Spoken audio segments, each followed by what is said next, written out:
He was Frank Hardy, the older, steadier brother, the one who thought before he acted, brought to life on ABC. Have you ever wondered how someone can remain deeply connected to a person long after marriage is over?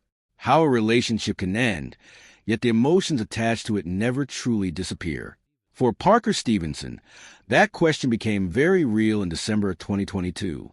Most people remember Parker Stevenson as a calm and dependable Frank Hardy from the Hardy Boys, or perhaps as Craig Pomeroy from Baywatch. He spent decades in television, becoming a familiar face to millions of viewers. But behind the successful acting career was a love story far more complicated than anything he ever portrayed on screen.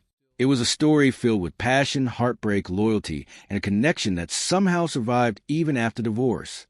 And at the center of that story was Kirstie Alley. Their relationship began in the early 1980s, at a time when both were searching for direction in their lives. Parker had already experienced the strange reality of becoming a teen idol. During the late 1970s, the Hardy Boys made him one of television's most recognizable young stars. Magazine covers, fan mail, and screaming admirers became part of everyday life. Yet fame often comes with a hidden cost. Behind the scenes, Parker was struggling to figure out who he wanted to be beyond the image people had created for him. The spotlight that once felt exciting had begun to lose its shine. He was looking for something more meaningful, something real. Then one evening in Los Angeles, everything changed. According to the story both would later tell, Parker was out with a date when Kirstie Alley spotted him from across a crowded room. She immediately turned to her roommate and made a bold declaration. She was captivated the moment she saw him. Most people might have admired him from a distance. Kirstie wasn't most people. Confident, fearless, and completely unapologetic about who she was, she walked directly toward him and introduced herself. That moment would alter both of their lives forever. What attracted them to each other wasn't how similar they were. It was exactly the opposite. Parker was calm, reserved, thoughtful, and quiet. He preferred peace over attention, and often described himself as someone who simply existed in the room, rather than becoming the center of it. Kirstie, on the other hand, could light up any room she entered. She was energetic, outspoken, passionate, and impossible to ignore. Wherever she went, people noticed her. Some found her overwhelming. Others found her irresistible. Parker found her fascinating. Years later, he admitted that when they first met, he had lost some of the excitement and joy he once felt about life. Kirstie possessed that energy in abundance. Being around her reminded him of something he thought he had lost. For 2 years they dated, and despite their obvious differences, their connection only grew stronger. Finally, on December 22nd, 1983, they got married. From the outside, they appeared to have everything: a successful actor, a rising actress, a beautiful future ahead. But even in the happiest moments, their differences never disappeared. If anything, they became more obvious with time. Their personalities were opposites. Their interests were opposites. Even their beliefs often moved in different directions.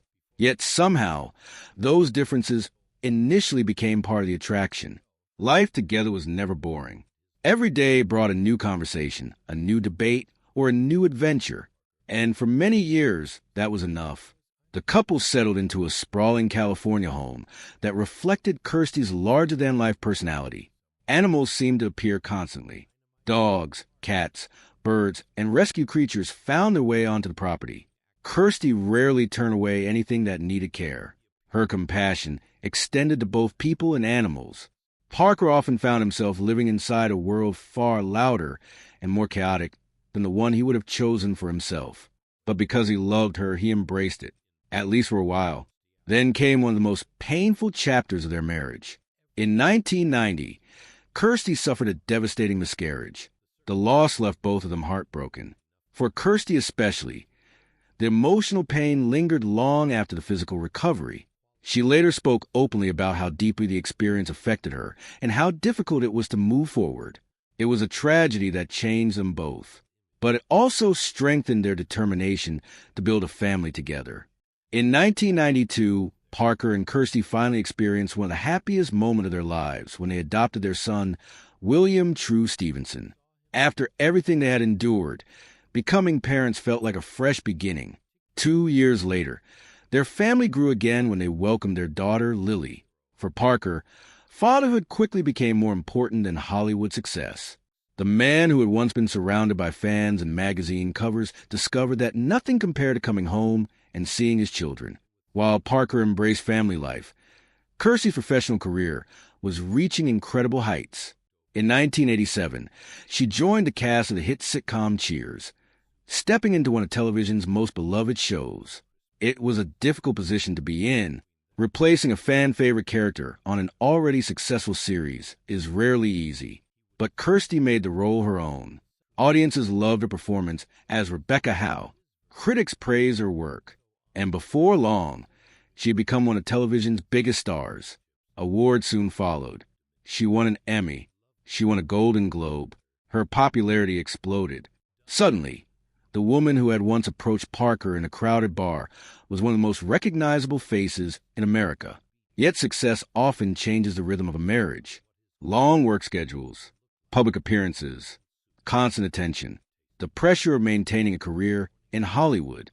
All of it began adding weight to a relationship that was already balancing two very different personalities. Still, they continued trying, because despite their differences, love was never the problem. Years later, both Parker and Kirstie would make something very clear. Neither betrayed the other. Neither cheated. Neither stopped caring. The challenges came from somewhere deeper. They simply wanted different things from life. At first, their differences had been exciting. Now those same differences were becoming difficult. The qualities that once pulled them together slowly began pulling them apart. Parker preferred stability and quiet. Kirstie thrived on energy, excitement, and constant movement. Neither person was wrong. Neither person was the villain. They were simply heading in different directions.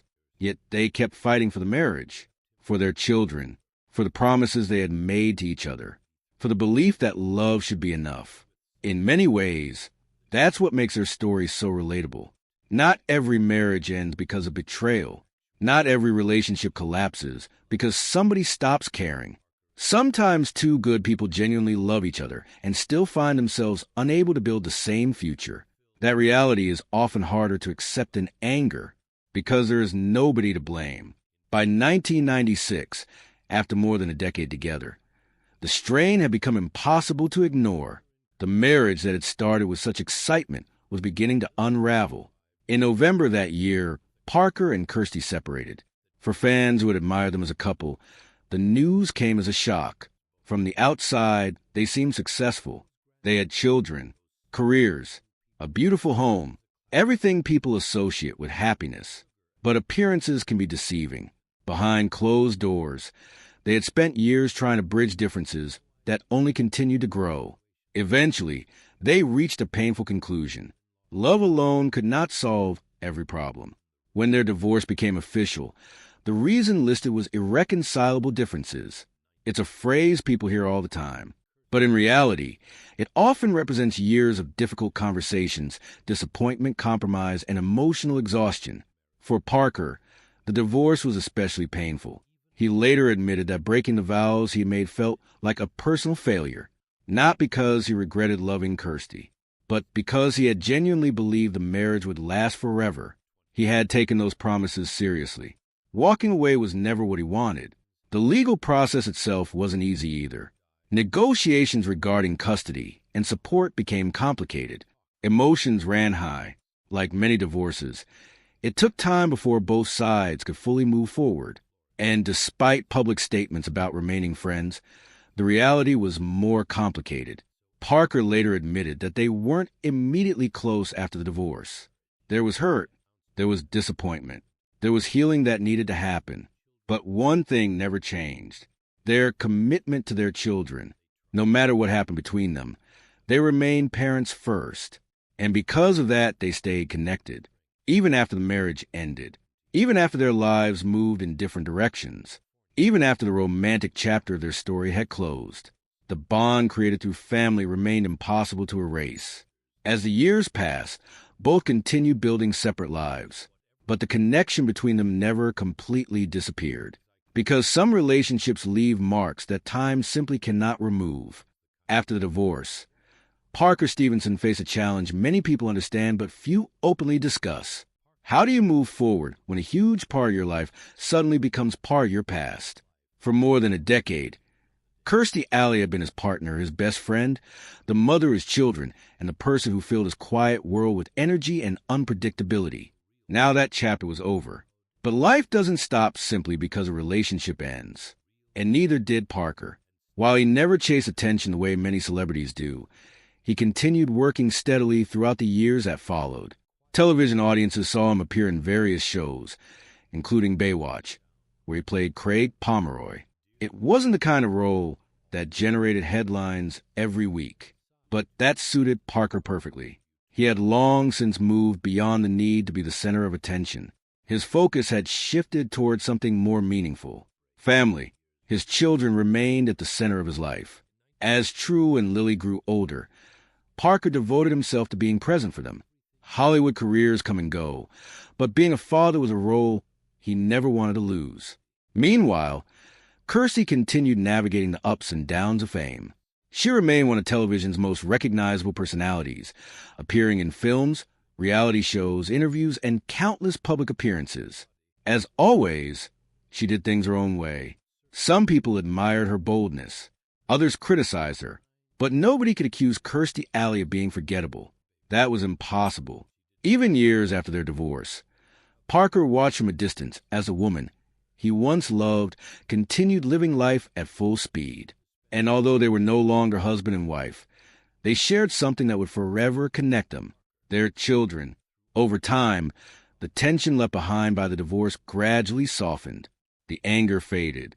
The disappointments became memories. What remained was respect. Not every relationship survives marriage, but some survive the ending of marriage. And in many ways, that is exactly what happened between Parker and Kirstie. As the years passed, their children grew into adults and began creating families of their own. Then came a new chapter neither of them could have imagined back in that Los Angeles bar decades earlier. They became grandparents.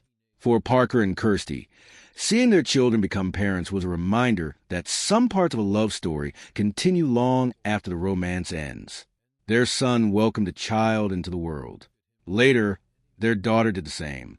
Suddenly, Parker and Kirstie found themselves connected not only through their children, but through an entirely new generation. Grandchildren, tiny reminders that life keeps moving forward, that families continue growing, that love leaves traces long after relationships change shape. For both of them, those grandchildren became one of life's greatest gifts. By this point, more than 2 decades had passed since the divorce. 25 years. An entire lifetime for some people. Both had built separate lives, separate routines, separate futures. Yet their story was still connected through family. Then came the phone call nobody expected. In 2022, Kirstie Alley received devastating news. She had cancer. The diagnosis came suddenly, and according to those closest to her, it was discovered only recently before her death. The public knew very little about her condition. Most fans had no idea she was seriously ill. Then, on December 5th, 2022, the heartbreaking announcement arrived. Kirstie Alley had passed away at the age of 71. For millions of fans around the world, it felt unreal. One moment she was there. The next, she was gone. Tributes immediately began pouring in from every corner of Hollywood. Actors, friends, co-stars, people who had laughed with her, worked beside her, argued with her, loved her. Everyone seemed to have a story. Everyone seemed to have a memory, because that was the effect Kirstie had on people. She wasn't someone who quietly passed through life. She left an impression. She left stories. She left moments that stayed with people long after she walked away. But among all the tributes that appeared that day, one stood out from the rest. Parker Stevenson's. Remember, this was not a recent ex-wife. They had been divorced for 25 years, a quarter of a century. Both had moved on. Both had lived entirely separate lives. Yet when Parker learned she was gone, something inside him shifted. The woman who had once changed his life was suddenly no longer in the world. And that reality hit harder than many people expected. Instead of writing a long statement or giving interviews, Parker did something far simpler. And somehow, far more powerful, he wrote directly to her, not about her. To her, "Dear Kirstie," just 2 words. But those words carried decades of history, decades of memories, decades of love, heartbreak, family, laughter, and loss. Those words revealed something many people never fully understood. No matter how much time had passed, Kirstie Alley had never become just another chapter in his life. She remained part of the story, a permanent part, the woman who helped him rediscover joy when he was struggling, the woman who gave him 2 children, the woman who challenged him, frustrated him, inspired him, and changed him. You don't write "Dear Kirstie" to someone who meant nothing. You write it to someone whose presence never completely disappeared, someone who left fingerprints on your life, someone whose absence suddenly feels impossible to ignore. And that's exactly what Parker's feeling. Not regret, not bitterness, not anger. Gratitude. Gratitude for the years they shared. Gratitude for the family they created. Gratitude for the memories that remained, even the difficult ones. Because when someone truly changes your life, you don't remember only the good moments. You remember everything. The struggles, the mistakes, the victories, the ordinary days that once seemed insignificant but later become priceless. Parker understood that better than anyone. And now, with Kirstie gone, those memories have become more valuable than ever.